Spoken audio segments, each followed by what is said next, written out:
वफाकी हुकूमत ने नवाज शरीफ को वतन वापस लाने के लिए बरतानवी हुकूमत को एक बार फिर खत लिखने का फैसला कर लिया है।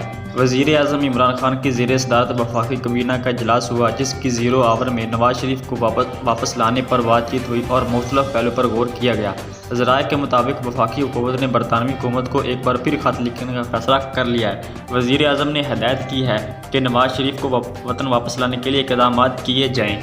वज़ीर आज़म इमरान खान का कहना था कि एहतसाब का अमल बिला तफरीक जारी रहेगा। अपोजिशन को एहसास हो चुका है कि NRO नहीं मिलेगा। अपोजिशन जमातें अपनी केसेस से तवज्जो हटाने के लिए अदालत को मुतनाज़ा बना रही है, लेकिन हुकूमत अपोजिशन की ब्लैक मेलिंग में नहीं आएगी। उधर हाई कोर्ट ने रिमार्क्स देते हुए कहा कि नवाज शरीफ को बाहर भेजने की जिम्मेदारी वफाकी हुकूमत की थी और अब इसकी जिम्मेदारी है कि नवाज शरीफ की हाज़िरी यकीनी बनाए। इस्लामाबाद हाई कोर्ट के जस्टिस आमर फारूक की सरबराही में 2 रुकनी बेंच ने अल अज़ीज़िया रेफरेंस में नवाज शरीफ की सज़ा के खिलाफ अपील पर समाअत की। एडिशनल अटॉर्नी जनरल ने बताया कि पाकिस्तानी हाई कमीशन लंदन ने डाक के जरिए वारंट्स नवाज शरीफ की रहायशगाह भेजे। बरतानिया के कॉमनवेल्थ ऑफिस को भी वारंट गिरफ्तारी के बारे में बताया गया है। हमारा हाई कमीशन बरतानिया की वजारत दाखिला के जरिए कोर्ट में जाएगा। अगर अदालत हुक्म देगी तो नवाज शरीफ की हवालगी की कार्रवाई करेंगे।